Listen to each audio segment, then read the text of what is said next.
चलो देखो एक्सरसाइज 3.1 सवाल नंबर दूसरा। देखो सवाल नंबर 15 पहला जो है उसमें बोला गया है कि अपने क्लास के 10 बच्चों का एक हाइट निकाले और उसका परिसर निकाले। तो अपने क्लास के 10 बच्चों का नाम लिखना है, उसका हाइट लिखना है और परिसर मतलब बड़े में से छोटे घटा देना। देखो दूसरा सवाल है कि कक्षा के एक मूल्यांकन में प्राप्त किए गए निम्नलिखित अंकों को एक सारणीबद्ध रूप में संगठित कीजिए। पहले इसे एक सारणी के रूप में हमें लिखना है। देखो कैसे लिखेंगे, ये देखो सबसे पहले अंक के बाद मिलान चिन्ह, क्या होगा मिलान चिन्ह, और उसके बाद बारंबारता। देखो अंक में क्या होगा, अंक में मेरा 1 से लेके 7 तक लिखा गया है, नहीं 1 है, 1 के बाद क्या है 9 तक संख्या दिखाई दे रहा है ना, बड़ी संख्या 2 3 4 5 6 7 8 9 तक संख्या दिखाई दे रहा है, 9 तक लिख दिए, ठीक है, ये 9 तक। अब देखो ये 4, सबसे पहले 1 पे चलते, 1 कितना बार है, सिर्फ 1 बार, मिलान चिन्ह 1। 2 कितने बार है, 1 2 बार 2 है ना, यहाँ पर क्या होगा 2। 3 कितने बार है, 1 सिर्फ 1 बार 3 है। 4 1 2 3 बार, 3 को पाइए 1 2 3। 5 कितने बार है, 1 2 3 4 5। तो देखो 1 2 3 4 और 5वें के लिए हम लोग क्या करते हैं, इस वजह से काट देते हैं 5 बार। 6 कितने बार है, 1 2 3 4 बार, 1 2 3 4। 7 कितने बार है, 1 2 बार 7। 8 कितने बार है, 8 1 बार है। 9 कितने बार, 1 बार। तो देखो बारंबारता, ये 1 है, ये 2, ये 1, ये कितने बार 4 3 बार, ये 5 4 बार, 6 4 बार, ये 5 बार है, केवल काट दिया गया ना, ये 5 बार है तो काटा गया 5 बार। 7 2 बार, 8 1 बार, 9 1 बार, ठीक है। ये इतना है, कुल मिलाकर के वो है, जोड़ लिया जाए, योग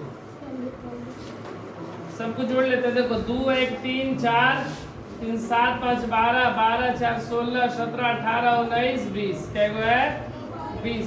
यहाँ पे भी काउंट कर लो, 20 होना चाहिए। 1 2 3 4 5 6 7 8 9 10 11 12 13 14 15 16 17 18 19 20, 20 को है। चलो ये बन गया। अब देखो पहला सवाल बोल रहा है कि सबसे बड़ा अंक कौन सा है, सबसे बड़ा अंक कौन है, इसमें सबसे बड़ा अंक बोला गया है, तो सबसे बड़ा अंक 9। सबसे बड़ा अंक कौन सा है, 9, इसका आंसर क्या होगा 9। सबसे छोटा अंक कौन सा है, सबसे छोटा अंक 1। बोला इन आंकड़ों का परिसर, तो परिसर बराबर क्या होता है, उच्च सीमा माइनस निम्न सीमा, यही होता है ना। तो बड़ा कौन सा 9, छोटा 1, 9 में से गया 8, ठीक है। अब बोल रहा है चौथा में कि इनका माध्य ज्ञात करें।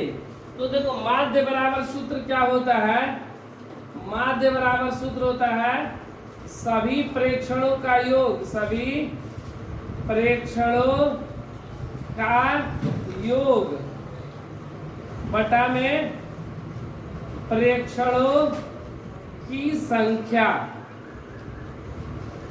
प्रेक्षणों की संख्या, प्रेक्षणों की संख्या कितना है, कुल मिलाकर 20, लेकिन सबका योग बोला गया है। तो देखो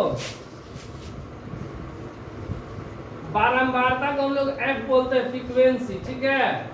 अब हम लोग यहाँ पर क्या निकालेंगे ना, सबका जोड़ने के लिए अलग अलग इतना प्लस इतना प्लस इतना जोड़ना पड़ेगा। तो हम लोग क्या कर रहे हैं, यहीं पर देखो, यहाँ पर इसको बोलते हैं x, यहाँ पर निकाल ले रहे हैं fx। देखो एक एकम एक, दो दूना चार, तीन एकम चार तिहाई 12, 50 25, 6 चौके 24, 7 दूनी 14, 8 एकम 8, 9 एकम 9। और सबको जोड़ेंगे हम। तो देखो 4 और 1 5, 5 3 8 2 10, 10 5 15, 4 19, 4 23, 23 और 8 23 8 31 9 40 के 0 हासिल, 4 1 5 6 7 8 9 1 10, 100 हो गया। तो सभी प्रेक्षणों का योग कितना, 100 कटा देंगे, 20 बचे, आंसर